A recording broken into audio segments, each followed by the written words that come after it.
Look, we went ahead and trained your brain. Now it's time to zone out. I'm going to show you a mystery you can solve with your camera. Before I show you how to quickly and easily, but secretly, browse the web. It's time for iOS Today. iOS Today is brought to you from Twit's LastPass Studios. You're focused on security, but are your employees? LastPass can ensure they are by making access and authentication seamless, whether they're working in the office or remotely. Visit lastpass.com/twit to learn more. Podcasts you love. From people you trust. This is Twit. This episode of iOS Today is brought to you by ExpressVPN. Protect your online privacy with one click. It's that easy. For 3 extra months free with a 1-year package, go to expressvpn.com/iOS Today.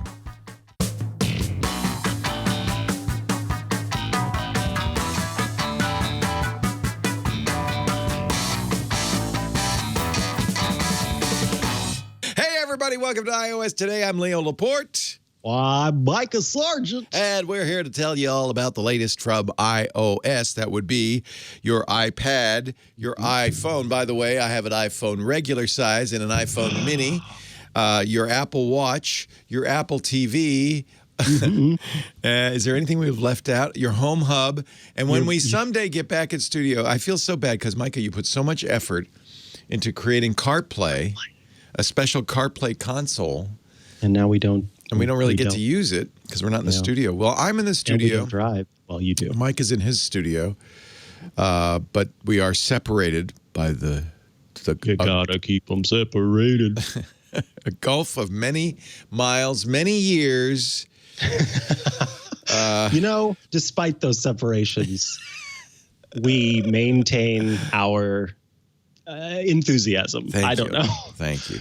So last week we showed people how to really keep their brain humming during quarantine because you don't want COVID brain, which I have, by the way. I now officially have COVID brain.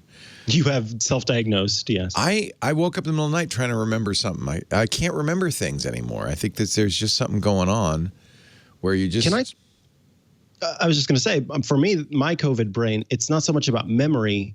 I have not slept well because I keep waking up in the middle of the night in moments of panic. For some reason, I just wake up in the middle of the night and I go, something's wrong. It's all related. And I just feel, it's awful. That's why I have COVID brain.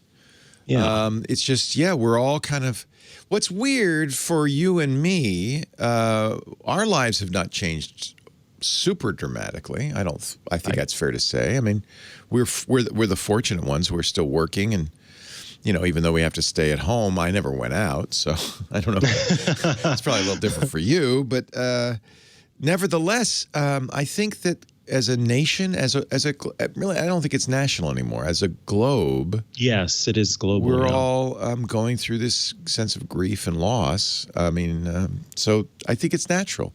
So be nice to each other. Be nice to yourself. Be nice to each other and be nice to yourself. And that's what we're going to do today. Zone with out. Some apps to zone out. These are apps that will take your normal sinus rhythm of your brain and heart and ooh. Wait, hold on. That sounds like death. That sounds like death. We're not going to show you. Not how to die, but it's relaxing. Yes. Ooh. Just that. Ooh. That beep is not relaxing, Leo Laporte. You're giving me anxiety. Okay, sorry. It's back. Dum, dum, dum, dum, yeah, exactly. Yes. My sinus rhythm is back. So you start sinus rhythm. All right. Okay. Well, that's, by the way, the name of my punk band, Sinus Rhythm. Sinus Rhythm. That would be a good name for a band. I've got rhythm, I've got music, I've got my gal who could ask for anything more. I'm going to start with an app called Dots because it is perfect. It is perfect. It is an old app of fun and fondness that many of you may remember. I love this game. So there are multiple versions of Dots these days, but I personally like the endless version for going ahead and zoning out. Because then there's no pressure.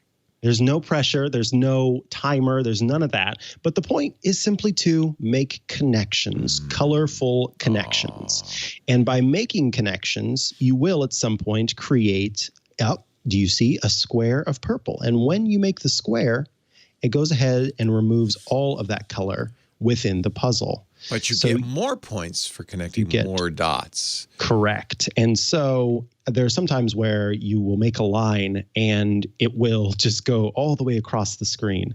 And it another thing that unfortunately I cannot show you is kind of a lovely, in my opinion, sound that works with it. So it sort of goes higher and higher in pitch as you make connections. I love it. I love it. Yep. And I mean, this is all that there is to it. The thing like with zoning out for me, I kind of want something that feels a little mindless and is something where I could be having a conversation while I am playing this game, while I am doing this mindless task. This sort of takes the high energy parts of my brain that sort of jump around and get all anxious about stuff and focuses that part onto this so that the other tasks that I'm doing or whatever I happen to be, conversing or what have you, are much easier to do. Let me go back. John, can you put on the Apple TV just so we can, I can make the sound for you? Beautiful. Yeah. And until then, you can just, do some Foley if you want to. So there's some challenges as well. Well, let me do that. That's with other people. I'll do moves. So what you have to do is you have 30 moves to connect as many dots as you can. So what can I do in 30 moves? So if you want to add a little bit of a challenge to it, then you can do so. That probably wasn't my best move. But what I'm trying to do is get some purples. Aha, there we go. Together. And you can see now I'm starting to make some progress here. I can connect these reds. There's quite a few reds and some greens. And wow, look at all those blues. Ready? And those blues as well. Nice. And you get the idea. So this is called Dots. It is free with in-app purchase to unlock some different modes. So, for example, the endless mode, I think, was a 99-cent purchase. And so you can buy that if you just want to do the complete zone out. But this game's been around for quite a long time and has over time grown to include more features inside of it that you can play. But it is just I don't know, this used to be on I don't keep games on my phone usually. This is Two Dots, which is a successor to Dots. And I don't know. This looks like I'm playing Where's Waldo now. I don't know what's going on. So this is not a good example. But it's it's a fun. It was a fun game. Oh, you're not seeing it. I have to do this for you to see it. Oh. So I don't know. I don't know what I'm doing anymore. I don't know. So I'm sorry I even brought it up. This is Two Dots, I think. Maybe I'm wrong. Let's try again. Two Dots. Oh, see, it crashes. For some reason, it crashes AirPlay, too. That's another fun thing. Two Dots was the successor to Dots. Oh, I get it. Dots, comma, 2. Yeah, Dots 2. Only 2 dots, yeah. 2 dots. What's your first? When I'm bored, I often will pull out a deck of cards and play Solitaire, right? Okay. And your iPad is actually a great Solitaire companion. And this is a Solitaire game that was Winston Churchill's favorite. And the only reason we have it's kind of a weird story. It was told to, I think, the American ambassador by Donald Rumsfeld. There's a whole complicated story involved with it. But this is, do you like Solitaire? Are you a Solitaire fan? I find it not engaging enough. Yeah. It's called Churchill Solitaire. I'll start a new game. What's nice about this is they have a variety of ways to play.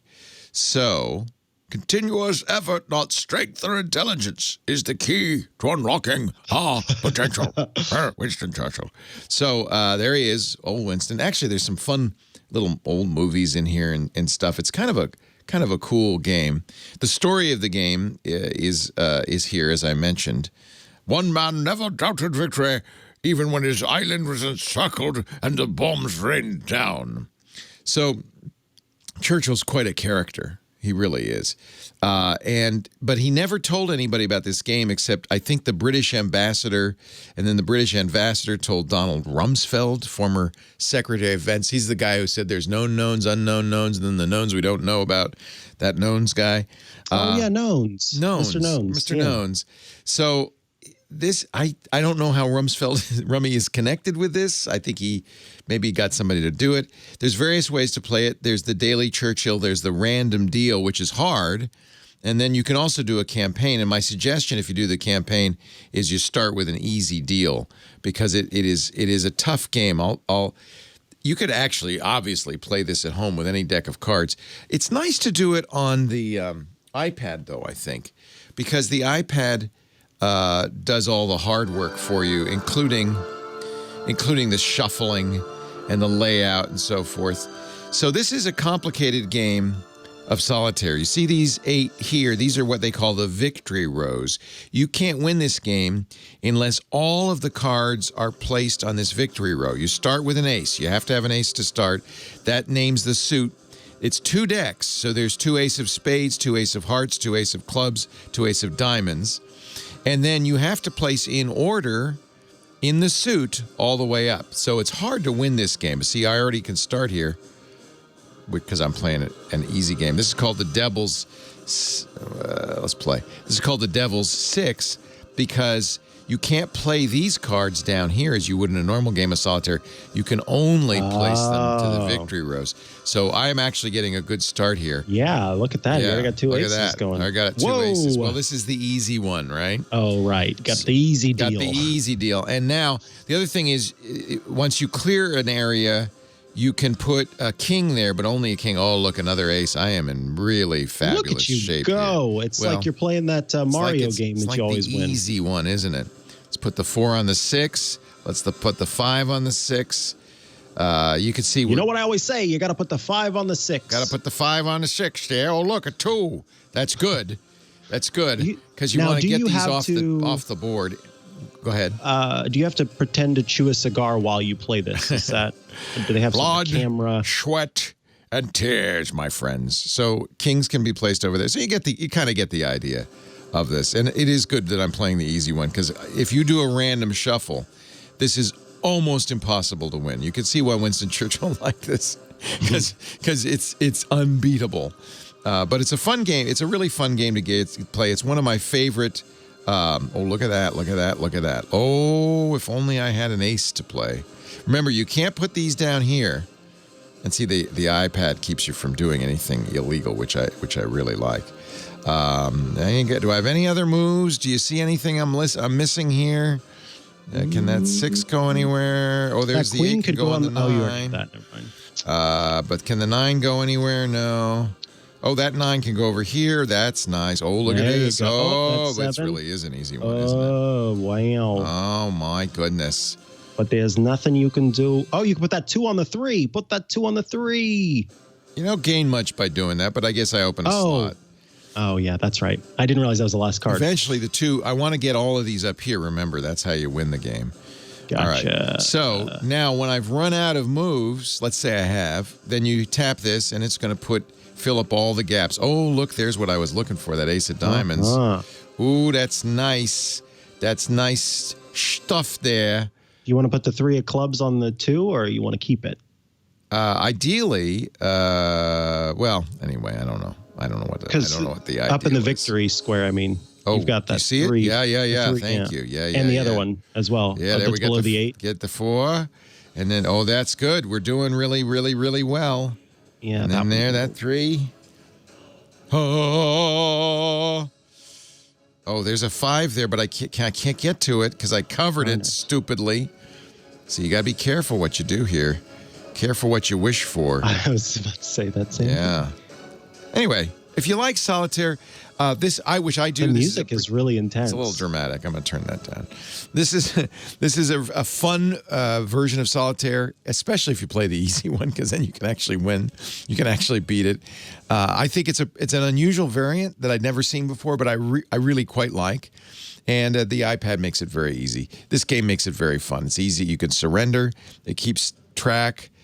There's a campaign, so I'm a Sandhurst cadet at the Sandhurst Military Academy, and I'm going to get better and better as I go through the things.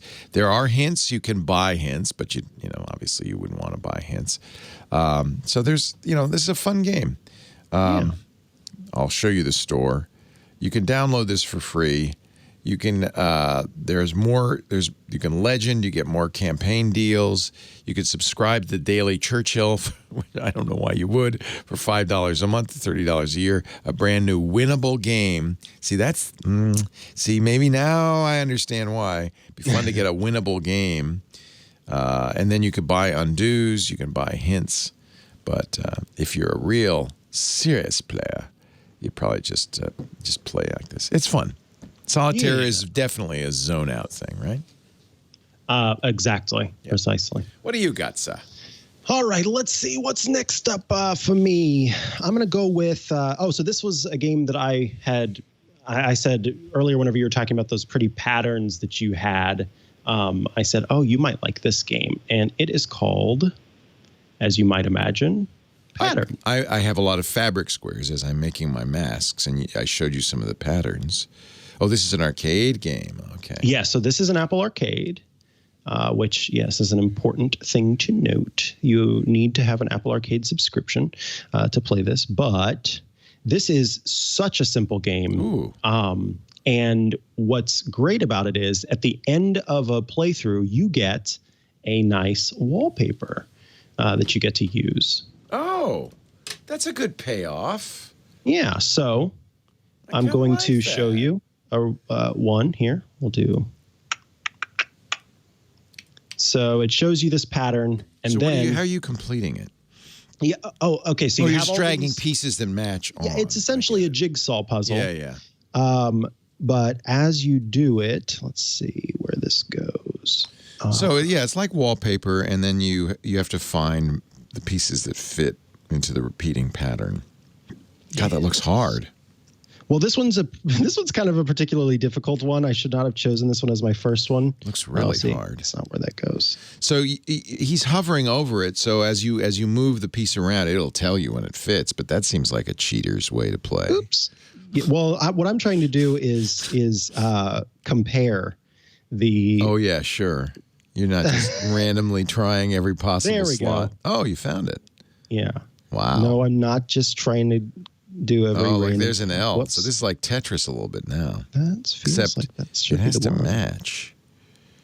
So, the other problem I'm having with, and maybe this doesn't look that way on your phone, but it seems kind of washed out. Like I can barely see the pattern. Well, that looks right. That's accurate. No, you lie. Doesn't that look accurate? Well, hey, the game isn't going to lie to me. Lie to you. Lie to me. Trust the game. I don't want to. Trust the game. I have trust issues. What's this called? This is called Patterned.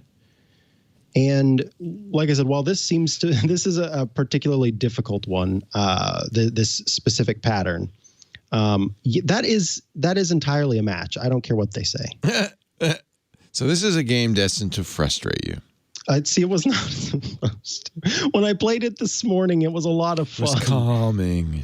Yes, because it was not this difficult. How do I get out of here? I want to show you the one that I made this morning, but I don't know how to. Okay, I do like it that you're going to get something out of it afterwards, which is some nice floral wallpaper. Is it all florals? Oh, no. No. So this is the one that I completed this morning.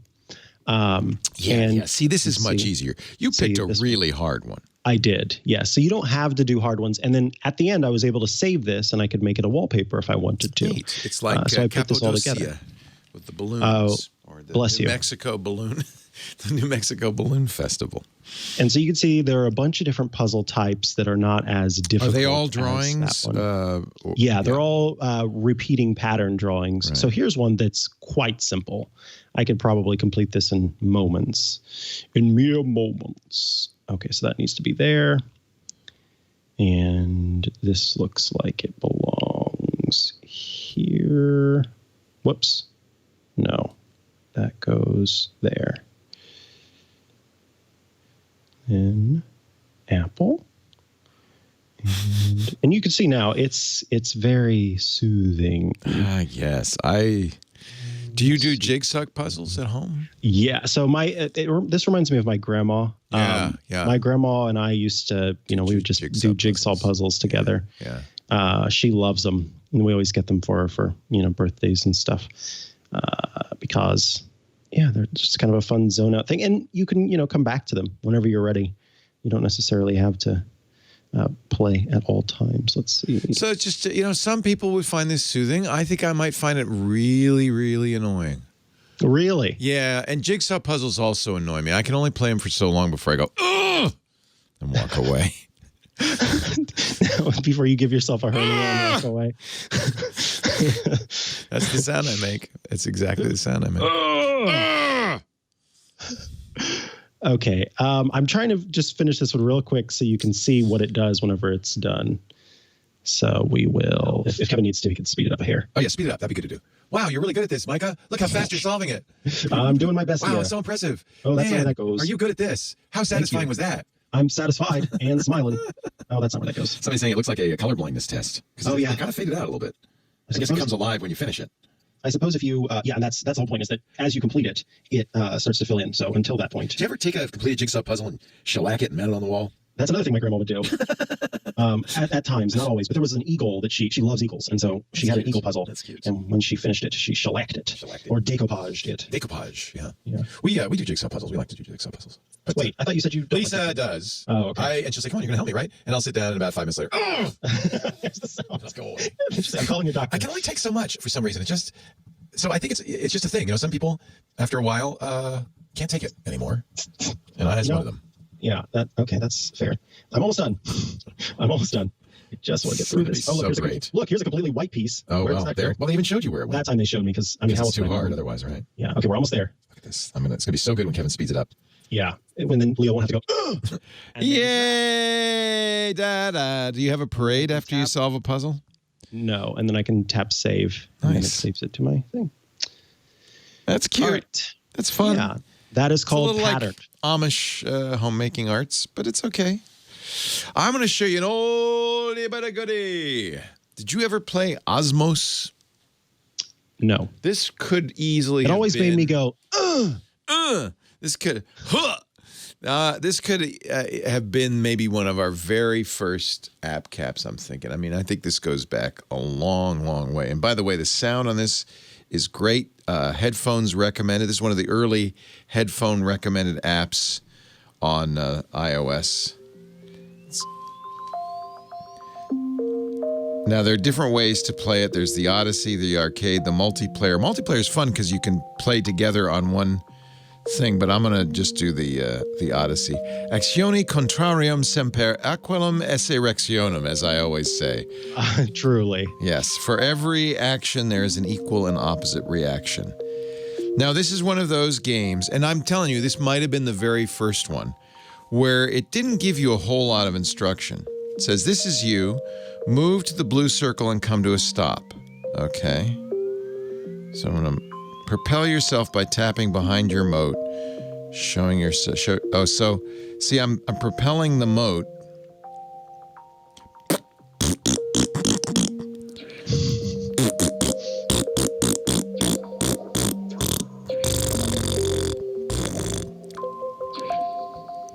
Now I'm going too fast. I'm going to slow down. You make your moat bigger by attracting other moats. Now, if you happen to hit a moat that's bigger than you, what do you think will happen? I think you explode. It'll eat you and you lose. So you want to always go to the smaller moats, and your goal is to get to be bigger and bigger and bigger. This is the first. That's also level. my goal. And, this is the first. Humanities. This is the first level, so it's pretty easy. But it can, as you might imagine, get harder. It's almost like combat. I'll turn. Is it too loud? Is it piercing? No. Okay. No, I want to make it loud enough so that Kevin can hear it. hear it right now. Oh, see, it's shrinking over time. Oh, that was almost bad. Where I think I was just barely bigger than that one. So honestly, you see, you could just kind of relaxingly have this going on in the background. And by the way, you see, I get smaller when I expel material. So you want to be really more judicious than I've been in moving around. I'd really like to get that big one. But you don't want to use more juice than you're going to gain. There you go. Now maybe if we just kind of move in. And then, of course, you complete it by eating up all the little amoeba. Is this too much like COVID-19, maybe? Oh, well, I guess you could think of it as defeating COVID-19. That's it. We're defeating it. If we can get all these motes, I might...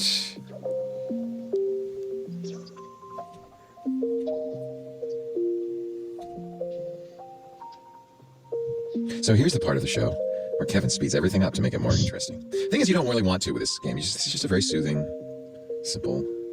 Yeah, I like it in terms of... Yeah, and the music's pretty, it's very soothing. And it isn't like, a win-lose kind of game. I guess it would be if you were playing, the timed mode or the competitive campaign with the other player mode. But I think just doing it like this, I really want to, at some point you go, oh, gosh darn it. But see, every time I spurt something out, it creates new motes, and I don't want to do that.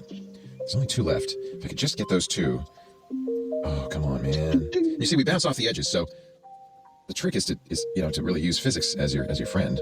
Put yourself in a position to collect these guys. Oh, here he comes, I gotta get him. Yeah, only one left. I'm not going to spurt out anything more because I don't want to make any more. I think if I just keep bouncing, I bounced off the side, I'm going to get closer and closer. He's going to get closer and closer. Pretty soon, we're going to meet in the middle. Should I turn this brightness up just a little bit so maybe you can see a little bit better? No, I want to keep playing. There we go. And victory. Now I just have to get back there. Oh, man. Yeah. There, now, if that guy would just quickly come back to Papa. Come back to Papa. Okay, tap several times to accelerate quickly. Notice how you shrink when you eject mask. Okay. Now, it's going to get a little more complicated. Why'd you have to go and make things so complicated? So I'm going to get big here real quick. I love the sounds, actually. I have to get big enough to eat that guy. See what I'm saying? I do. I get it. See where I'm going with that? Yeah, I do. I'm big enough. I'm strong enough. And gosh darn it. Uh-oh, he's getting bigger, but I think... Oh, wow. I didn't realize they get bigger. Well, yeah, because if he eats my plasma... Gulp, gulp, gulp. Okay. Relax. The wise player... This is important. The wise player taps less often. In life and in... In life. And so now we're actually... That was the tutorial. Now we're playing the game. And, oh, yeah, I forgot to mention. You can do this. Oh, my God. Goodness. Those red ones, scary. stay away. You don't want to go near those until you're bigger. Until you're a bigger boy. Maybe... big boy. Maybe if I go here... See, I'm already belying the relaxed part. I don't want to see all those scary giant balls.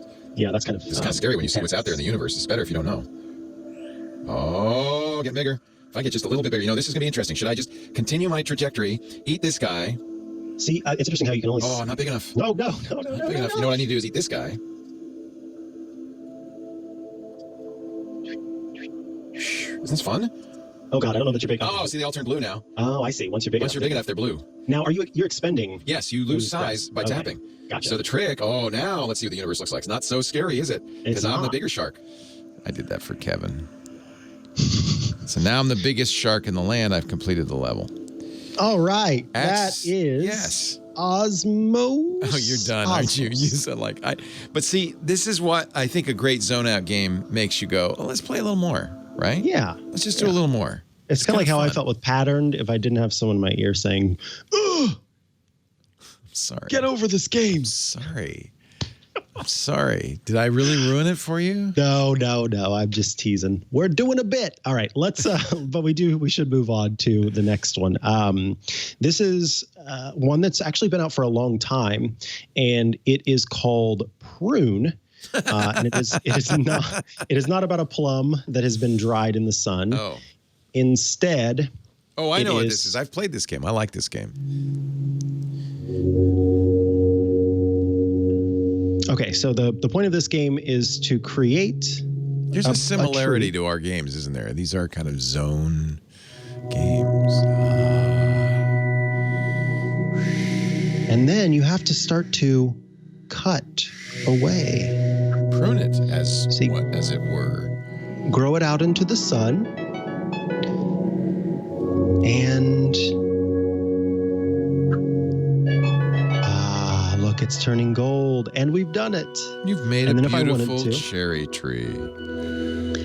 And then if I wanted to, I could take a screenshot of this screen and make it, again, a wallpaper. I seem to have lots of wallpaper ones. Let's go to the next level. This is a really beautiful, relaxing game. I agree with you. Yeah, and one of the things here, you start to see, you kind of learn as you go. So as I grow this tree, this circle above the top, I need to make it so that the tree grows around the circle. Because the circle, of course, is blocking it from growth. So you want to start to trim back parts that are going to bump into that circle, for example. And the point is to get it into the sunlight. So I'm going to take away some of these top branches here to help it grow out more and basically take its resources into the light.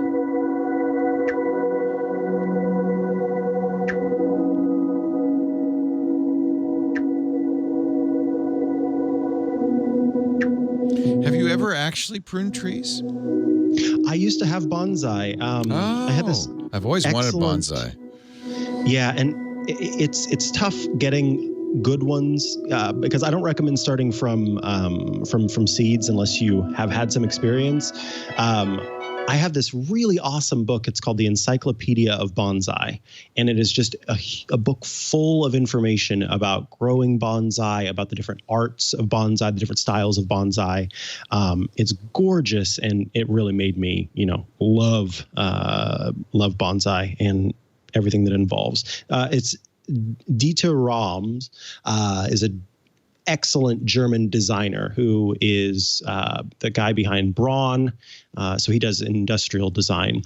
And he has this love for and fascination for bonsai that really got me into it. And there's this wonderful movie called Objectified where he's talking about that with bonsai, like you have to prune the tree, you have to cut away, you have to make it better. And that's how he approaches design, industrial design, product design. Wow. And he's speaking in German the whole time. And normally German, sometimes German can sound very harsh, but hearing him speak it, he speaks with the minimalism that he brings into his product design as well. And it's really very interesting.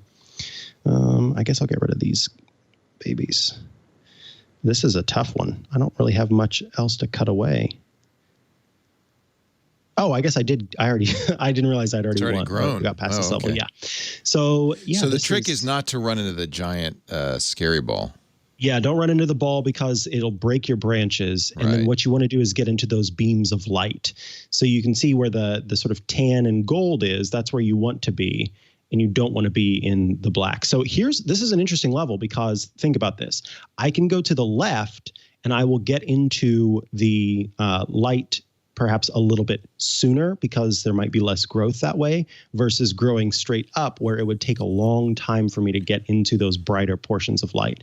So I'm going to try growing this way instead. So there is a little bit of technique to it, but it's just a light bit of technique as you go and swipe through. And so I think you can see that the branches at the top are what's getting toward the light. So I'm actually going to get rid of this bottom branch. And once again, we've got gold. And we did it. And then, it always makes these beautiful little art pieces at the end that you can save to your phone and make your wallpaper really cool. If you want to. So that is Prune. That is available for $3.99 in the App Store, and it is an App Store Editor Award winner. I think it's been a Game of the Year. It's received lots of awards and very zone outy. I mean, this is very zone outy. Yeah, I think Osmos and Prune are sort of in that same space, super zone outy. And then I should just point out Osmos. I was just showing the first few levels. It gets much more challenging and complicated over time. So it's not, my recommendation is get it, play it, and see, because it gets much more interesting over time. Now, I'm going to show you something. Actually, Chris Marquardt was on the radio show. He's our photo guy on Sunday and talked about some photo apps. And this is one I just really loved. It does require an iPhone with the ability to do the depth sensing.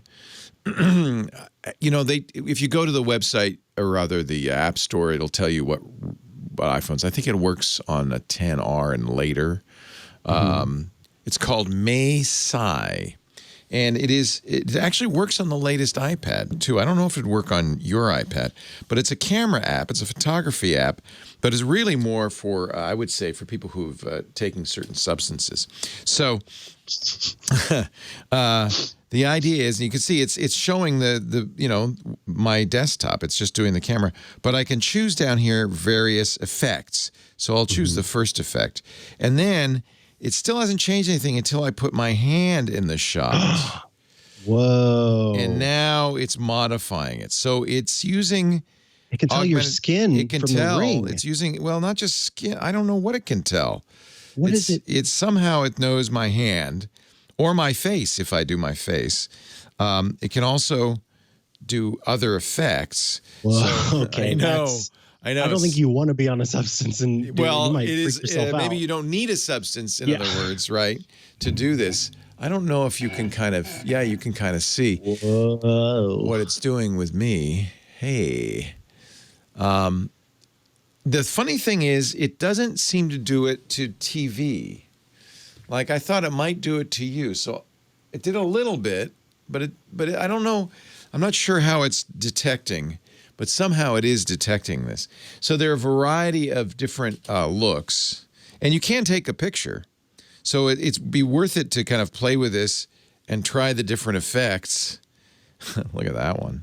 That's kind of a weird rainbow effect. Does it do the front-facing camera or just the back-facing? I think it's just the back-facing on this. That's interesting. So I'm not sure what tech. It's ARKit for sure. So any phone I think that does ARKit will do it. Look at that. That's kind of a black and white, pixelated, hand-drawn version of me. You know, isn't that cool? Let me see if I can do a selfie with that. I don't know what that would. Oh, you have to hold it, I guess. I don't know what's going on. The circle's going around. Oh, it's making a movie. That's what it's doing. All right, let's see the movie here that I just recorded. Oh, well, that's going to be weird because I moved it around a lot. Yeah, you're playing with it. Yeah. Look at that. So I always wanted to have one of those Wall Street Journal ink drawings of myself. Now I got one. Yeah, that's pretty cool. Is that cool? So I can add that to my library. So there's quite a few effects. And then you notice this little... whoa, here's a weird one. Look at that. Let's see what this does. It's like a little multi-happy face. I don't know. Maybe it crashed the camera. I don't know what happened there. It also does... I guess it's doing a variety of them. And then if you press the little toad, it's the opposite. It does it to the environment. Oh, and leaves your face alone. Let me see. Leaves your face alone. I did a wiggle one, and now it's making the room wiggle. Wouldn't that be kind of interesting? So I'm going to turn on the video camera and shoot myself doing this.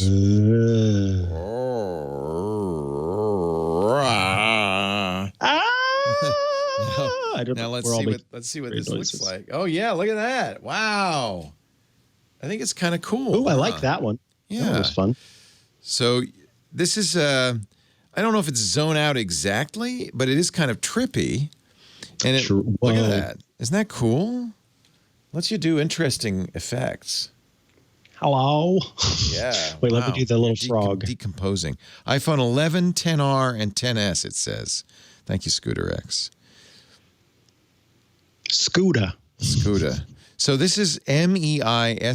It's I think it's free, right? Yes, yeah, completely free, which that makes me a little... And I thank Chris Marquardt. I want to give him credit for discovering this and telling me about it.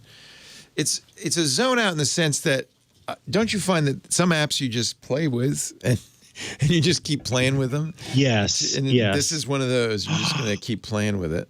Oh, that's neat.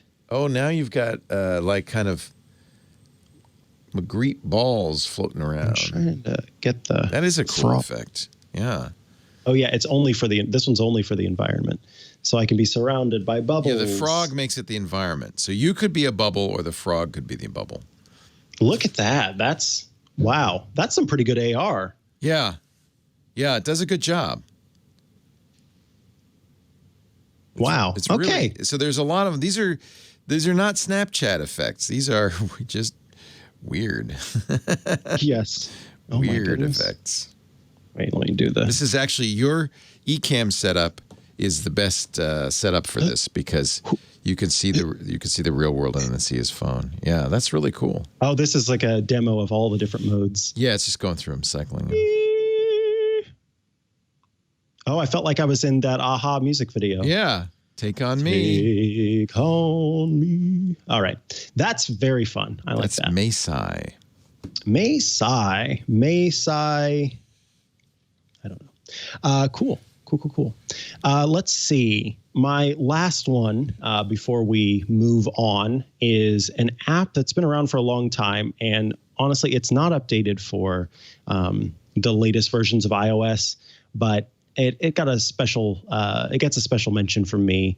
It's called Viridi, Viridi, and it is an app. I named my my succulent Ayahuasca. Get it? iOS. You really like these growing apps. That's interesting. I do. Yeah. So this one is a place where you can make little succulents, you can grow succulents. So this is actually based on the time is not based on sort of immediate. Over the course of days, your plants start to grow.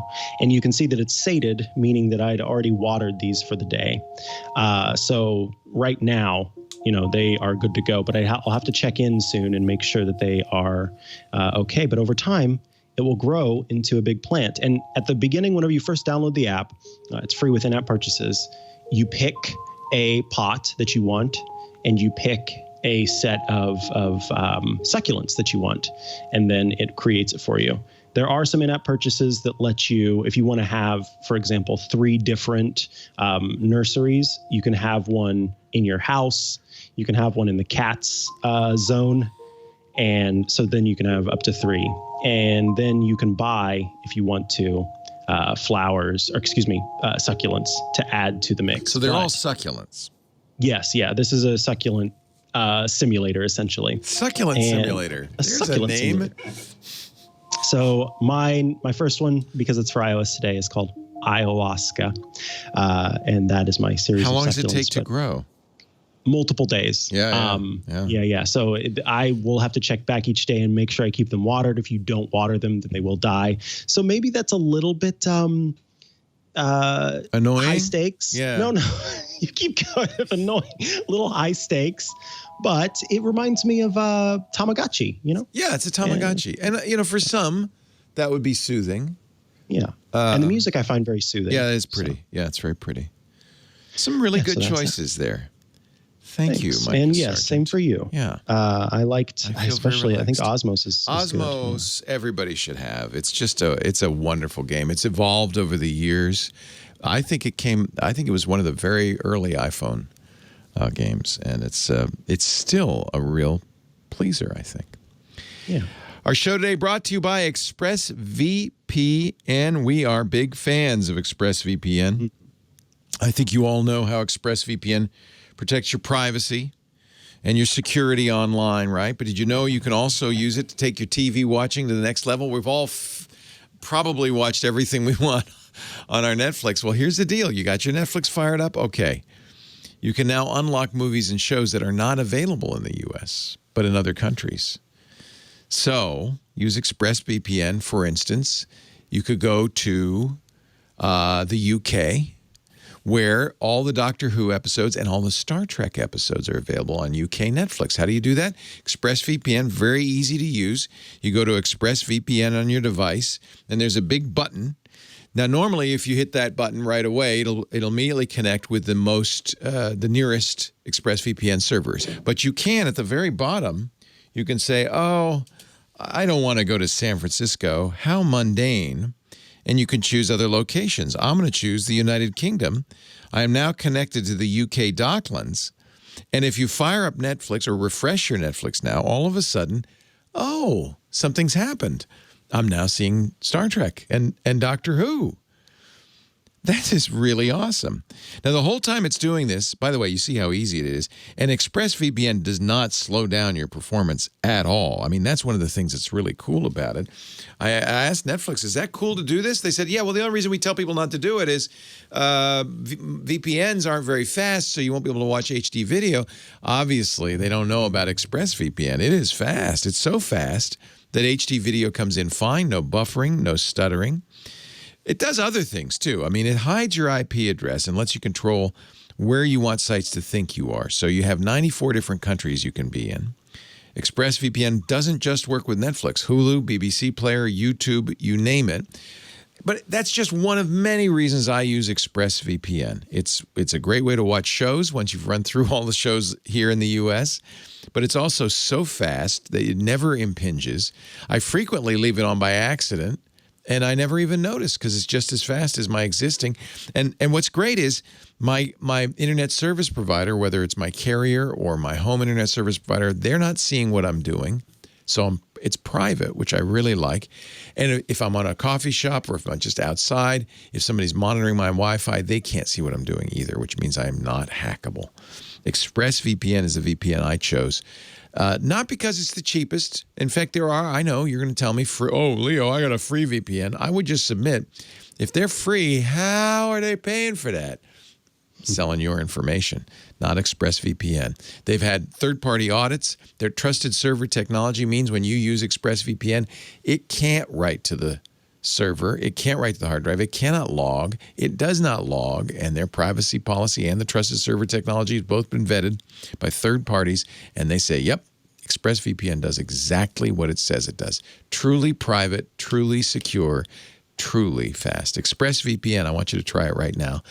Now that we're all home, this is a perfect time. ExpressVPN.com/iOS today. In fact, if you sign up now for a year, you'll get an extra 3 months free. That gives you the best deal, less than $7 a month. ExpressVPN.com/iOS today. We thank them so much for supporting us during this difficult time. We thank you for supporting us by using that special address you see on the screen, or you hear me say, ExpressVPN.com/iOS today. All right, Mikah, what's the news? I'll tell you what, I really do love ExpressVPN. I know, it's a lifesaver nowadays, isn't it? Yeah, absolutely. Yeah, I'm using it all the time. So up first, I wanted to talk about some outreach that Apple has done, a bit of a press tour about the iPad cursor and trackpad support, pointer support on iPad. Two pieces, one that you linked to and then one that I linked to. And so mine is Federico Vitici of MacStories.net is kind of the iOS shortcuts guru. Guy. King of shortcuts. King of shortcuts, king of doing everything you possibly can do on iOS instead of macOS. And so he sat down with Apple's Craig Federighi on his podcast called App Stories, and they had a conversation about iPadOS and pointer support. So that was a really fun listen, and it pairs well with the piece that you found from TechCrunch entitled How Apple Reinvented the Cursor for iPad. So this is a conversation between friend of the show, Matthew Panzarino, and Craig Federighi, talking about sort of where the iPad cursor came from and, what kind of the thinking was into it. I'm curious, Leo, you've had your new keyboard with trackpad for a while now. You and I both. Love it. Yeah. That's what I wanted to know. Have you been using it? Do you feel like you've been using it more? Do you find yourself using the trackpad? A couple of things I noted. First of all, it's much easier to type on. I mean, it's a decent keyboard. So I find myself doing some writing that I would normally do on a Mac, doing it on the iPad, especially my day one journal. I find it really a perfect combination for the day one journal. It's also taken me a little while to get used to, the swipes and the various keys, trackpad techniques, like gestures, as you move around. Gestures, that's the word I was looking for. But as I get used to them, I really like them. And I do agree with those two articles you mentioned, well, the podcast and the article, because I think they put a lot of thought into it. I think Craig's making the rounds talking about the thought they put into it. And it's pretty clear they didn't just say, well, let's just put a pointer on the iPad. They really wanted to rethink what a pointer does. And I can't think of a single negative, to be honest. Maybe the only negative that I've heard, besides the price, which is a clear negative, but if you're willing to pay the price, is just that with the iPad positioned in its normal position, these keys are a little bit underneath. You can see they're in the shadows. They're a little bit underneath. The top row is a little bit underneath the iPad. Maybe that's a little weird. You feel like you have to reach in there.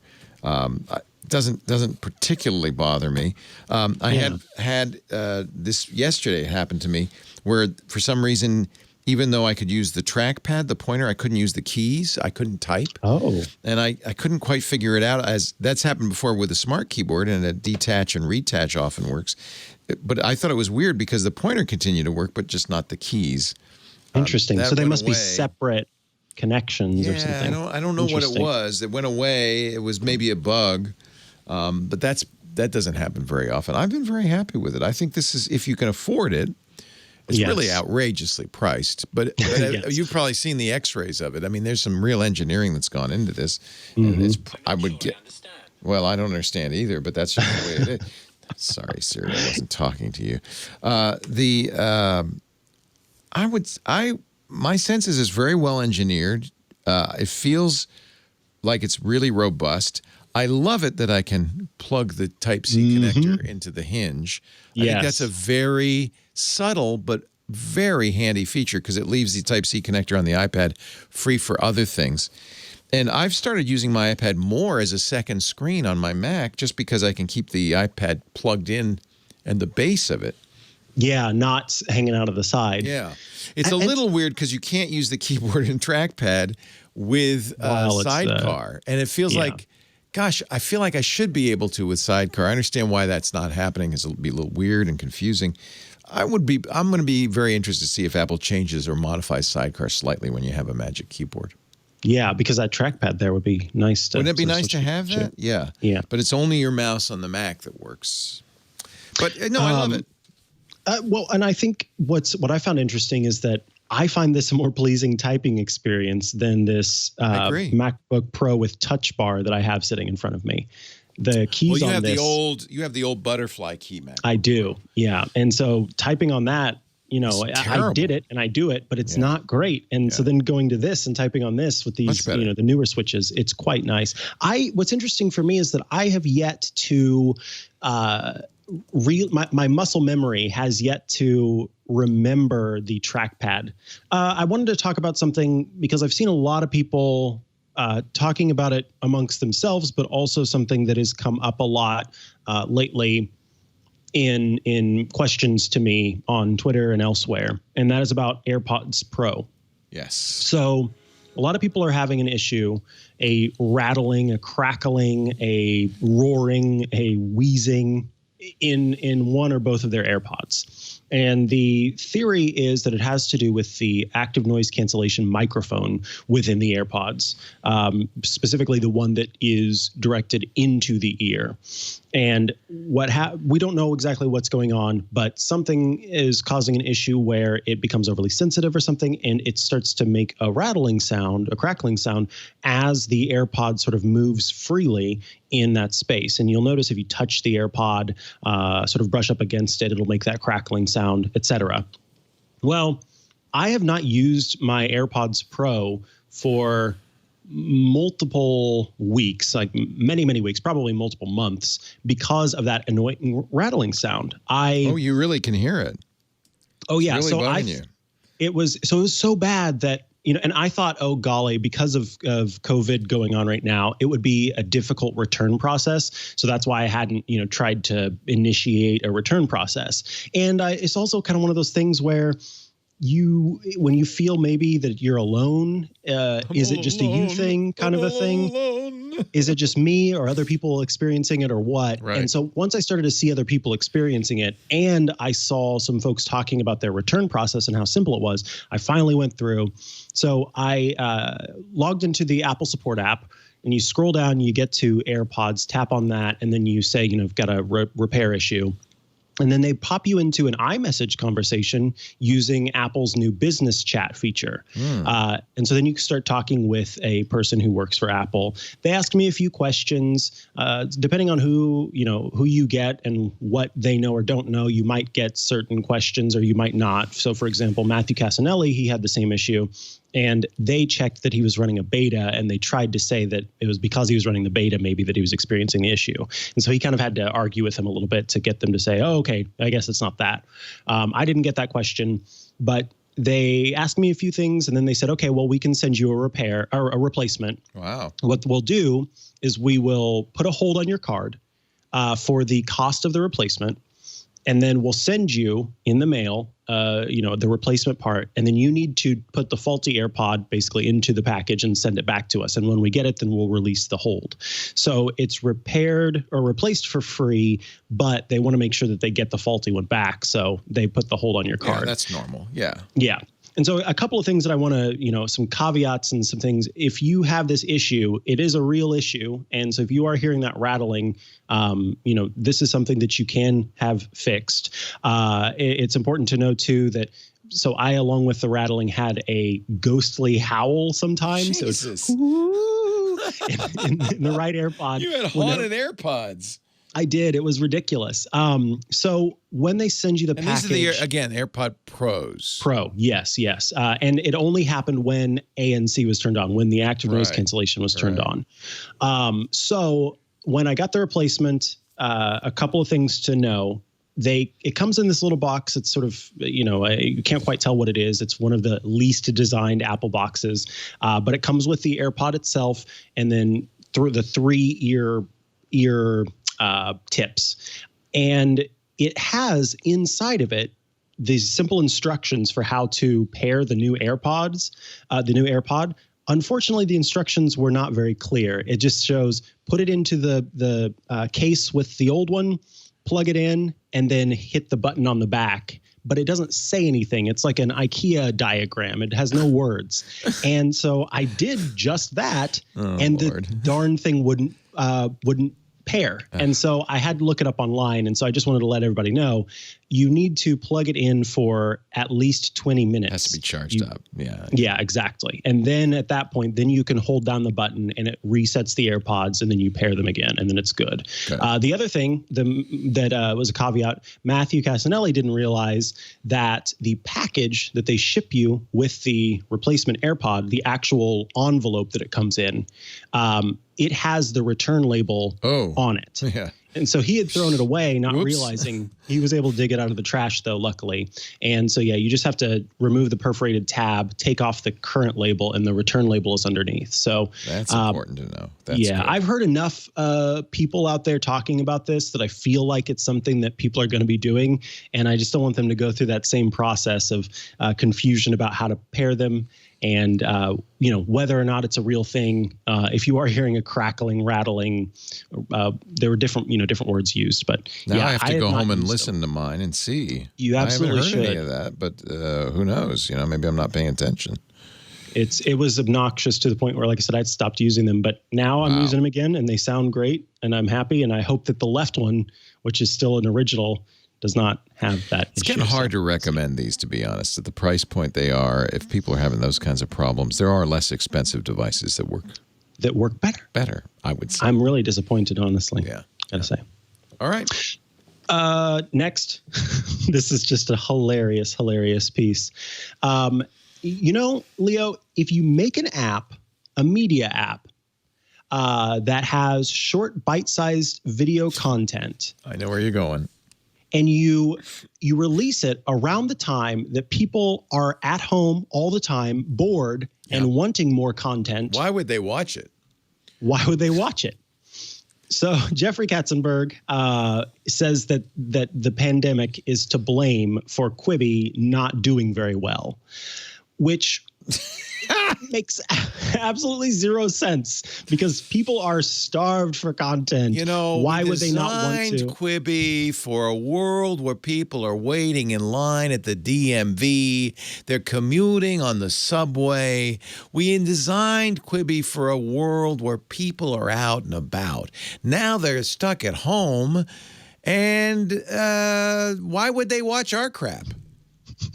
You know, in the article, he says at one point he's talking about the hundreds of users. He actually says hundreds of users. Hundreds. Well, now you and I imagine there are, initially in the first few days, hundreds of thousands of downloads. But you and I watched it. Have you watched it since? I watched all of Christie's Court and I deleted it after that. That's it. Because you got 3 months free. But there's no, I didn't even feel like, oh, let's keep it for the whole 3 months. It's like, yeah, once I was done with the show that I wanted to see, I'm not interested in the rest of the stuff. How much macaroni cannon action can you watch? You know, there's a show on there where a woman has a gold arm and she wants to keep her gold prosthetic arm and not get rid of it, but it's killing her. She has, they call it, I think it's called golden vascular disease, is this fake disease that they've made up. It really does sound like a 30 Rock parody show. Yes. That one does. Yeah, exactly. And so she's like, no, I want to keep but they play it so straight. They play it so. I really enjoyed Jeffrey Katzenberg blaming the failure of Quibi on COVID-19. There was, to be fair, when they announced, we're going to release it, there was some concern, they're doing it in the middle of the pandemic. I guess you could say perhaps people don't want to spend any money on content, and yet it's still free. It's free though, yeah. Free for 90 days, so it can't be they that. They should have no issue there. And the fact that, you could make the excuse in a non-COVID world that because people are, going to work and that's more likely, right? They don't have time for it. Yeah, exactly. Because you can only watch it on your phone. So you could make that excuse. But in this world, no, there's people all are the time, desperate for content. Yeah.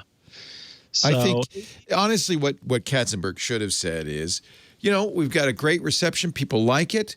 We're going to continue to make programming. We don't have a hit yet, and that concerns us a little bit. But we feel like as soon as we can get the right show for the audience, we're going to just take off to the moon.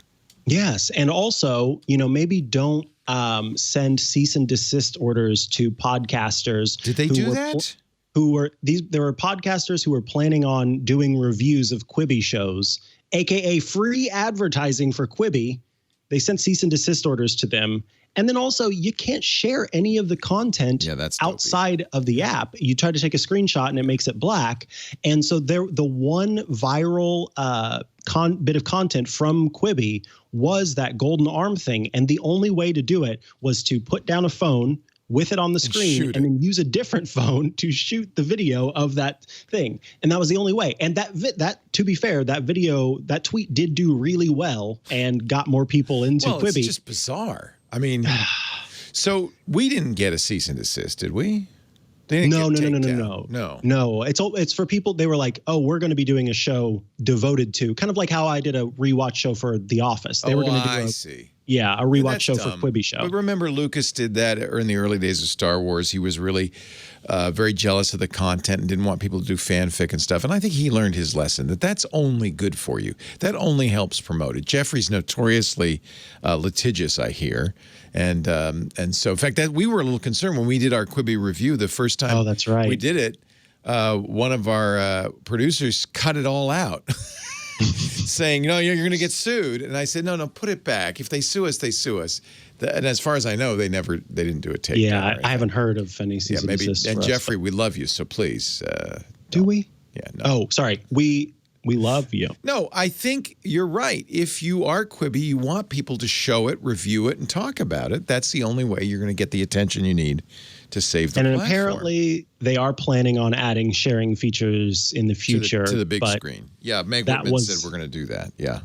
But that was not in the first round of edits. No, and I wouldn't be surprised if the company ends up before Someone had said, the real winners in all of this are the studios who sold these shows to Quibi, knowing that they were not going to do well. Good to be in the content creation business, although frustrating for people like Titus Burgess and Chrissy Teigen, who created shows and put their heart and soul into it, that they put them on a platform that apparently just didn't take off. But, I think a lot of us were a little skeptical, even from day one when we heard about it. No Schadenfreude here. I wanted to do well, but it just didn't seem to grab people. Yeah. Well, let's go ahead and move on to our feedback for this week. Yes. A great question from Bruce here. Recently, you discussed home automation, and I found on YouTube several inexpensive Wi-Fi garage door switches that include simple instructions. Each has its own app for opening and closing the garage. I've read some car manufacturers like Tesla plan on including Wi-Fi-enabled garage door openers. Have you ever looked into them? Do you have a recommendation? And I'm really curious what Leo might think about security. Well, there's already a standard for garage door openers. Oh, okay. And many cars, including my Tesla, could understand my garage door and could be programmed. Just like a programmable remote. With the Tesla, I had to take the original garage door remote, hold it near the bumper, press the button. Oh, that's where it is? And Gotcha. Then it learned, and it was able to open it. There's something, it's called Home... can't remember this, Home something. There's a standard. My Audi used to do that. My current Audi does that. I press the button, the garage doors open and close. So this is not new. This has been around. And if you have kind of a traditional garage door opener, we have what is the big name? Is it Lazy Door? We have one of the big garage. HomeLink, by the way, is the name of that.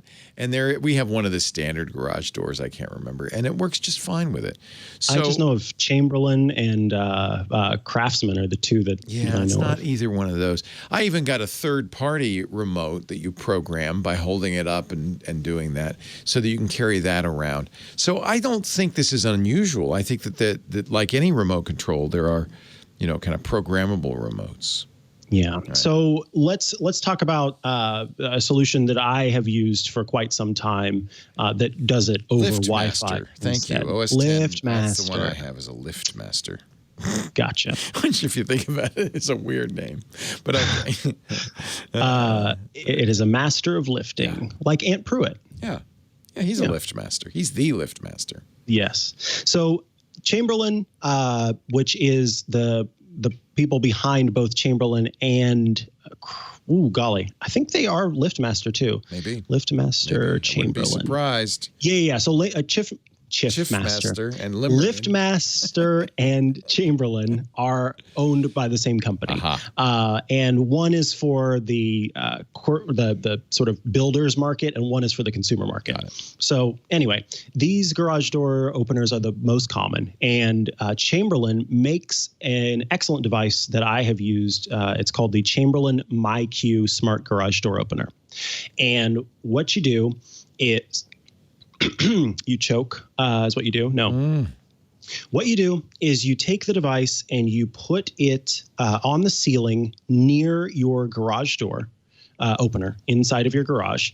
And then you take this little square, it's just a little puck almost, and you stick it to your garage door. And it has an accelerometer inside and a gyroscope.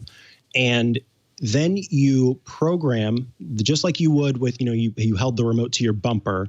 You do the same thing, except this time it's just sort of listening, ready to receive the signal.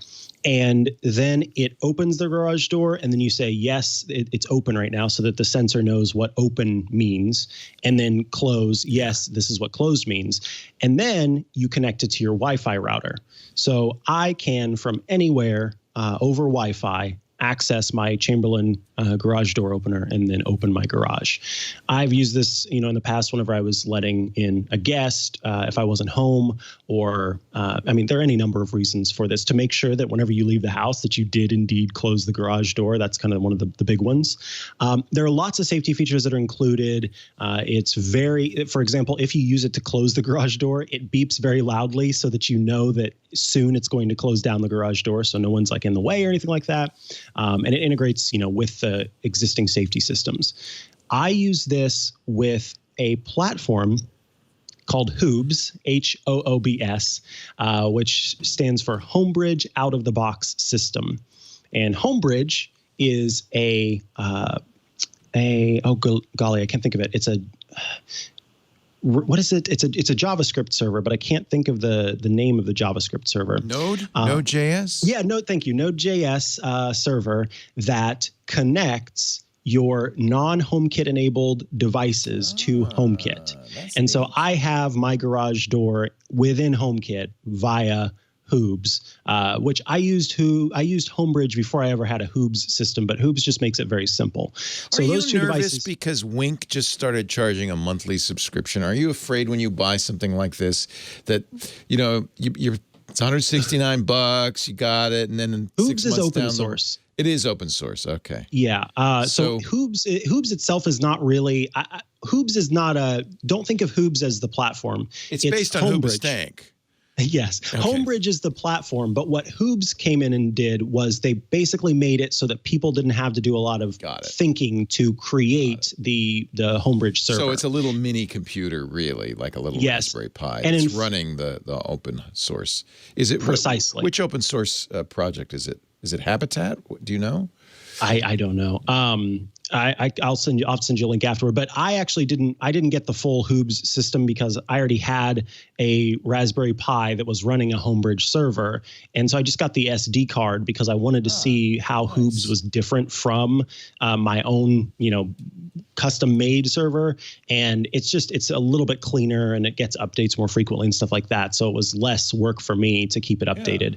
And it's even let me do things like my Raspberry Pi's CPU was in my HomeKit set up as a temperature sensor, so I can see if the CPU's really getting hit by the current temperature of it. So that's $20. You can get it on an SD card. You can even download it for free and put it on your own SD card. So if you've got a Raspberry Pi, which I do, I'm going to try this Hoobs. Yeah, I guess Hoobs must be the name of the open source project. Hoobs stands for Homebridge Out-of-the-Box System. Homebridge is the open source project. Got it. Okay. So it's homebridge.io, is it? It's all right. We'll find it. Yeah, exactly. Yeah, it is homebridge.io, a lightweight Node.js server that emulates the iOS HomeKit API. Neat. So anyway, this is specifically for HomeKit compatible stuff. Yeah. So, it's non-HomeKit compatible stuff. You can make it HomeKit compatible using this. This bridges the gap between Do I need a HomeKit hub like an Apple TV or an iPad to use this? If you want to use it outside of the house, outside of the home. So this is for people who have, you know how Nest makes the Nest camera and the Nest thermostat. Yes. And Google did not want to sort of play ball with Apple. So the Nest camera is not HomeKit enabled. You cannot use Siri and the Home app to use it. Right. Homebridge is the go-between that connects to the Nest Cam and then makes it display in your home setup. Nice. Got it. And so, for example, I could spend, I think it's like $500 on a Wi-Fi enabled garage door opener that works with HomeKit. Or I could take the garage door opener I already have, buy this $40 connector, and then I can make it exposed in the Home app using Homebridge. So this is the kind of stopgap measure for non-HomeKit enabled stuff to become HomeKit enabled. It just serves as the go-between for those. So you can, there's any number of things. There are a whole bunch of plugins that you add to your Homebridge setup to make it available within the Home app. So it's pretty fun stuff and kind of geeky stuff. And it means that any HomeKit enabled thing can work with the Home app, so long as someone's made a plugin for it. And it's all open source, all on GitHub and available there. So yeah, if you have any questions about it, or people out there have any questions about it, I'm happy to answer those. There's still my guide on iMore is one of the most frequented for how to set up your own Homebridge server. Yeah, exactly. Your own Hoobastank server. So thank you, Bruce, for your question there. I'll include links in the show notes to the Chamberlain MyQ garage door opener and the Hoobs system. I think rolling your own in this case is a lot better than spending the $600, $700 on one that you have to go and install. And, I've done that before, and it's not fun taking down that old chain and, letting go of the tension springs and all that kind of stuff. It's a really involved process. It took me, 8 hours to replace the garage door opener in the past. And this is just a little device that you stick to the ceiling, mount on the ceiling next to the garage door opener you already have. Didn't take me, but 30 minutes to set up at the most. I had no idea you were the garage door king. I am asking you from now on if I have any garage door questions. DIY stuff in general, I might be able to answer your questions. I just push this button on my car and it opens. It's nice. Well, that's nice. But if you want to make sure that you can get it while you're out of the home. This is the difference between kind of like integration of everything and just everything has a button. Right. And I still am at the stage of just, everything has a button. There's a button somewhere. You just got to get to. You just got to find it. Yeah. Yeah. All right. Our next question comes from Gary from Vegas. Hello, Gary from Vegas, who says, "Hey, I got a lot of free time. Sleepy little town called Las Vegas. It's very quiet." Yes, and with a lot of free time on your hands in Vegas, Gary is spending this time editing some old scanned photos on their iPad Pro. Nice. Now, I want to edit the EXIF data in the photos. How can I change the date and time, the title, the description, and the location? Can you recommend an app that will do that and not create a second copy of the photo? Boy, Gary, have I got the app for you. I've used it for years, and it has been my steadfast and true ally. I don't quite know how it's pronounced. It could be Metafo, which is what I think it is because it's metadata and photo as a portmanteau, or it could be Metafo. But it's I don't think it's Metafo. M-E-T. You got it right the first time. M-E-T-A-P-H. I know, but doesn't Metafo sound like a cool X-Men character? Yeah. What would what would Metafo's power be? The ability to edit arbitrary EXIF information anytime, anywhere.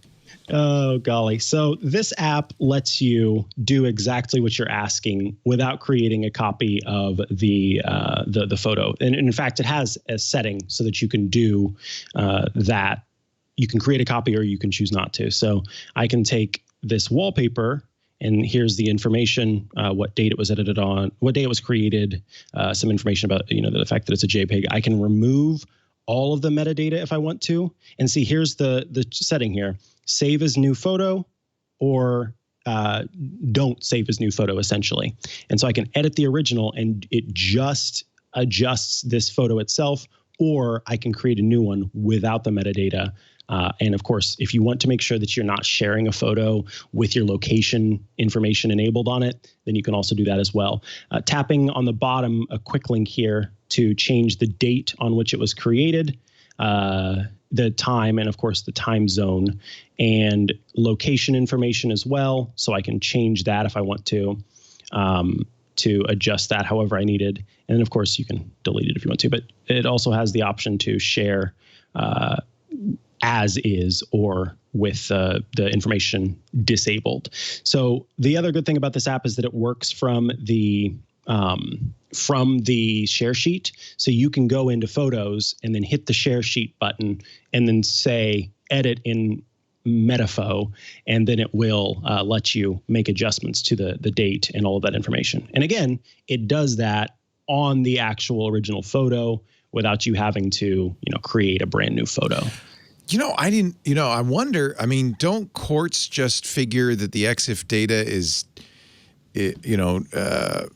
probative of the day the thing was created and the GPS? I didn't realize it was so easy. Does it leave a little trace behind saying this has been edited by Metafo or? That's a good question. Not from what I can tell. So that's good to know. You cannot assume that the EXIF data is accurate. It could have been modified. I guess that makes sense. Yeah. Without any apparent, mark that it's been modified. Right. Yeah. It doesn't seem to leave something behind. Yeah. So yeah, if you're submitting that as evidence, I think that you're not doing due diligence there. I was clearly not there at the time. See this photo of me at the Grand Canyon? I object. Let me show you this app. It's called Metafo. Metafo. Strike it from the record. Wow. So check Metafo, check and edit EXIF metadata. It is free with in-app purchases, so you can do a lot of the editing for free. But the date editing and safe share editing do have that in-app purchase. So essentially, it is a $3.99 app. They let you try it, and then you can buy it for $3.99. That's a good price. Yeah, $3.99 for something that honestly I had to go digging whenever I was looking a long time ago for a way. I kept having an issue where photos that I had uploaded to my Instagram ages ago, I had then downloaded to my phone because I wanted them in my photo library. Right. And they were showing up as new instead of when they were originally created. Yeah, isn't that annoying? Yeah. And so I was, looking all over for an app that would actually do this. And I tried different ones. There's EXIF Viewer. There are some others. And this was the only one that I could find that did exactly what I was asking and exactly what Gary from Vegas is asking. And it's clear with a 4.7 star rating and 1.5 thousand, nice. 4.7 star rating and 1.5 thousand ratings. It's a good one. Yeah. That takes care of that. I believe it's time for our app caps. I don't know what you're talking about, Mike. This hat is the coolest hat of all the hats. Oh, did Leo give you that? Oh, isn't that a great hat? Did. This is a fantastic hat. I'm lending that to you. Oh, yes, of course. That was expensive. That's got real buffalo nickels for the silver things and everything. That's pretty cool, isn't it? Got that in Sonoma at a little leather crafter. It's a leather top hat, ladies and gentlemen. Yeah, it says Monterey Bay, California, Head and Home, handmade hats. And then on the side it says Voodoo El Dorado. That's what it is. That's the Voodoo El Dorado. Oh, wow. He is California handmade. Yeah, isn't that great? I feel like perfectly too, which is nice. I feel like Papa Legba. Yeah. Yeah. Papa Legba. You look good in that. Does that fit? It does. I feel, perfect. You must have the same head size as I do. All those hats will fit you. Yeah, big. Big head, yes. And I am the guy who says, I wonder what the wolf says. Oh, is that not Captain Kangaroo? No, it's a little wolf hat. It's wolf? It looks like a kangaroo head. Is it, you think? Maybe it is. I would ask the chat, but I don't have the chat open after my internet went down. Is this a kangaroo or a wolf? All I know is it's got pointy ears. Maybe go like this, and then we'll see. I feel like it's a fox. Oh, okay. What does the fox say? That's what I'm thinking. Okay, fox. I feel fox. Ding ding dong dong ding dong. But now I want to see kangaroo ears. Maybe kangaroo ears are longer. So why do we wear these silly caps, huh? Because we wear these silly caps to honor our app picks of the week. The apps that we are... What does the fox say? What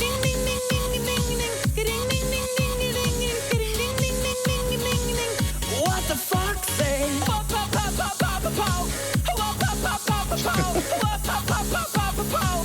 What the fox say? Happy, happy, happy, ho. I don't know what happened there. Wow. Dance break. So you see, the hat stayed on the whole time. This hat truly does perfect fit. Wow. Mr. Legba. So anyway, we're honoring our app. Yes, Papa Legba. He's scary, but cool. Anyway, honoring our app picks of the week, and that is why we wear these hats. I guess it's sort of, it is what it is. I am super excited. It's just because we like to wear hats. They're fun. We got them. We should wear them. Yeah. Yep.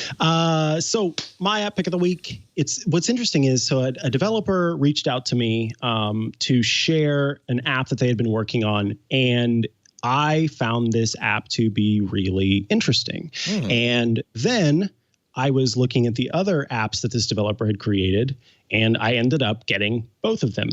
So I'm only going to talk about one today, but you should definitely check out all the apps made by this person. But this app is called Incognito Private Browser. Now, on its own, Incognito looks like a very, let me move over this way. Looks like a very boring app. It doesn't seem to have much to it. But that is because it is not meant to be an app that you use within the app. Instead, it is essentially a share sheet extension that gives you the power to browse the web and search for things in a completely private browsing experience, no matter where you are. So normally you'd have to, launch Safari or Ask Siri or swipe down from the top and then do a search in order to find something. But this lets you, while you're having a conversation, so for example, or while you're, on a web page, so maybe I wanted to look up the word robot, I tap the share button and then I choose search in Incognito, and it pulls up a private browser with information about the word or the words that I was looking for. Now, within the app, you can choose which search engine you'd like to use. So there's Bing, Google, DuckDuckGo, and Yahoo. So you can use DuckDuckGo, the completely private browser. And then private browsing, which will discard cookies and other web data after every session. Of course, you can have the browser remember it if you want to for a period of time, and then you just turn that off. And then if you'd like as well, it can save your browsing history. So for example, here, I can see the different searches that I did before. So it keeps it private in the sense that it's not adding to your Google, if you choose to use the Google search engine, to your search history. But here you can go, oh, what was that thing I was looking up earlier? And it's right here within the app. Incognito has a very rigorous privacy policy that lets you know that this information is not something that they are keeping on their end. Instead, it is, right here on the device, your history. And then if you choose, then it can be backed up to iCloud. I have that turned on so that I can have the sync across multiple devices. But essentially, it lets you both open links within documents and in other places using the private browser right there in the app without having to bounce out. So in apps that don't already have private or that don't already have built-in browsers, that it can be kind of annoying whenever you tap on it and it pops you over to Safari or Chrome or what have you. This lets you do that right from within the app. And then the whole time you got the Groucho Marx disguise on. It keeps everything private. So it's just a handy way, no matter where you are in iOS, to be able to launch a browser and do a quick search or check out a quick link without having to bounce around to different things. And like I said, maintain that privacy the whole time. So it's Incognito, available for $1.99. So I believe that it's one of the, again, free to download, and then you pay the in-app purchase to have all of the features available. But $1.99 for a browser that follows you wherever you need it to and respects your privacy the whole time. The app I have, again, another one that Chris Marquardt suggested on Sunday on the Tech Guy show, and I thought it would be a perfect app for shelter in place, those of you staying at home, especially if you've got kids sheltering in place with you, because you can do this together. It's kind of a scavenger hunt game that you can play with your iPhone. I should show it on my iPad, so that's kind of cool. But I think it really would be best on an iPhone. It's called Polarized, and it comes from MonkeyBox. This is MonkeyBox #1. It's a free app. And the idea is, let me turn up the sound here. It says, I'm ready. Do you have a minute to talk? Yeah. All right, then. Let me tell you a story. Yeah. How about how I lost my finger? You'll need to help jog my memory. I can only remember bits and pieces. Let's take a few pictures. I think you'll have to set up your camera first. So I'm going to let it access the camera. And I could take photos. Now, notice, by the way, it's using the camera on the device, and they're kind of cool. They kind of look old and Polaroid-y. That's why it's called Polarized. They're kind of washed out. It curses. It says, darn it, because that picture faded away. It didn't help at all. I'd hoped everything would click into place, but the images in my head are fading away. Did you remember the movie Memento, where he would write notes and take pictures to help him remember stuff because his memory reset every day? It won't be sufficient to take pictures of just anything. Just anything isn't very helpful. It needs to be more specific. I need a picture will trigger a memory, the right image. Now it becomes a scavenger hunt where you're going to go out and be taking pictures. Actually, you don't have to go out, which is nice. He lived in isolation. The cold and stuff. It's a whole story. And something red. Think along the lines of your first photo. Can you find something red for me? So I need to take a picture of something red. How about that red hat right there? Let's take a picture of that. Wow. So it's using machine learning. Artificial intelligence. And then it helped because there you go. Wow. It's working. Oh, this is neat. So I remember standing in front of the signpost. So there are going to be assignments for me to take pictures that will help him recreate his memories. It's a mystery, and it's kind of fun. And I really love the polarized images. As you can see, it doesn't really take advantage of the iPad. This is an iPad version, but it really is better for, I would say, an iPhone. But the good news is you don't have to go outside. Look, it wants a hand. So let me take a picture of a hand and see if that satisfies it. Or a tree. Yeah, I glanced at my watch, so that was what it wanted. So you're going to progress the mystery by taking pictures to help his memory, jog his memory. You won't have to go far away or outside. It's not going to ask you for a picture of the Eiffel Tower, so don't worry about that. But it's mostly stuff you'll be able to find around the house. I stumbled over the boot out of nowhere. I need a boot. Let's see. Can I take a picture of my shoe? Will that satisfy for a boot? Let's see. There's a picture of a shoe. I expected a lot, but not a shoe. Oh, it knew it was a shoe. It knew it was a shoe. That's so cool. Would you mind trying to photograph it from another angle? So I'm going to need to find something a little bit more boot-like. What I love is that I was sort of skeptical. Like, I wonder if I could just take a photo of anything, and it's not really using any. It knows. But it really is. It knows. That's fantastic. Isn't that fun? So I'm not going to solve too much for you, but I think especially if you have kids right now around the house who are just going bonkers, it's a fun mystery. It's called Polarized. I'll show you it on the iPhone, which it really makes more sense size-wise on the iPhone. It's free, by the way, MonkeyBox 1. And you can see the text is a little bit bigger and so forth. So a lot of fun. And it's a little easier to take pictures of things with your iPhone. So clever. I can see the kids running around the house looking for boots or something red. It's like a little scavenger hunt mystery. I think that's fantastic. Yeah, isn't that cool? Polarized is the name of that. Good work to the development team on, you see Apple create these different tools, and we see them in very sort of technical ways of use. Right. But to take something this is really interesting. As high tech as machine learning and AI and do that with it. Oh God, I love that. That's fantastic. Yeah. What a great app cap, Leo. Well, thank you. And honestly, I got to give all the credit in the world to Mr. Chris Marquardt, who figured out and found it. He showed us 3 great photo apps. Let me see if that's red enough. Oh, I do want to issue a correction. It is 99 cents. For Incognito. No, for MonkeyBox. Oh, it's 99 cents. That's right. Thank you. It's a buck. But a buck well spent. Right. I agree. Yeah. That's so clever. Yeah. Wow. Love that. That's our show for you, everybody. We've done it again, folks. Another episode of iOS Today is in the cap. We do iOS Today Tuesdays, 9 a.m. Pacific, noon Eastern Time, 1600 UTC. Tune in, twit.tv/live. There's audio and video streams, and you can watch us flail around live before Kevin fixes it with his massive editing chops.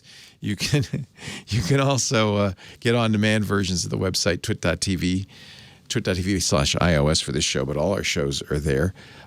Watch on YouTube. You can even ask your Amazon Echo or your Home Hub to play the iOS Today podcast, and in most cases, it'll actually do what you say. You can also subscribe, and really, that's the way we'd like you to consume it. That way, you've got a copy the minute it's available. Find a podcast program you like Overcast or Pocket Casts or Stitcher, or Slacker, or Google's, or Amazon's, or iOS's podcast apps, and subscribe in those. And that way you'll get it every single Tuesday as soon as Kevin finishes working his magic. Thank you, Mr. Mikah Sargent. How can people ask questions of the show? Well, if they would like to ask questions, all they have to do is send an email to iostoday@twit.tv. And listen, all you spammers out there who keep sending me emails at iostoday@twit.tv. So many, so many. I don't want to know about your latest seminar. I want your questions. iostoday@twit.tv. Yeah. Thank you, folks. Yeah. Thank you, Mikah. Sargent, stay well. You look in that hat. I think you should step out on the town. Do you have a walking cane? With a mask. Yeah. And a walking cane, I may very well do that. We'll see you next week. It's such a cool hat. That's good, isn't it? On iOS Today. Bye, Mikah. Goodbye, Leo. Bye, everybody. Hey, folks, it's Mikah Sargent here, co-host of Smart Tech Today, right here on twit.tv. Every single week, Matthew Cassinelli and I sit down to talk about smart tech for the week. That's right. It can get kind of complicated, but there's a lot of news out there. There's a lot of products to dig through. There are a lot of questions to answer, and we try to do that all every single week. From voice assistants to wearables to smart garage door openers and lights, there's so much to cover and, well, so little time. So be sure to check it out. It's twit.tv/STT. Oh, that rhymes.